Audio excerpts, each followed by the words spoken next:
Hello hello सम्पूर्ण मेरा प्रिय मित्रजनहरू, तपाईहरु सबैलाई होलीको विशेष शुभकामना। ह्याप्पी होली।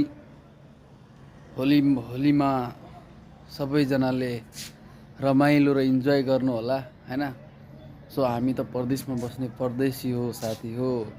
होली सोली भन्ने त सम्झिने पानी छम्किने हुन्छ हैन। सो त्यसैले सबैजनाले होलीलाई आफ्नो तरिकाले हैन, सो रमाइलो तरिकाले होलीमा सबैले होलीलाई आफ्नो परम्परागत हिसाबले होलीलाई मनाउनु होला हैन। अनि त्यही नै हो। अब अहिले त होली पनि के, होलीमा पनि अब आफ्नोपन नै रहेन के होलीमा। सो सबै अलगै भइसक्यो होली। पहिले जस्तो होली नै हुँदैन हैन।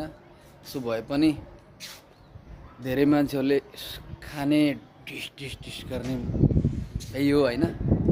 So enjoy the Holi, happy Holi guys, bye bye.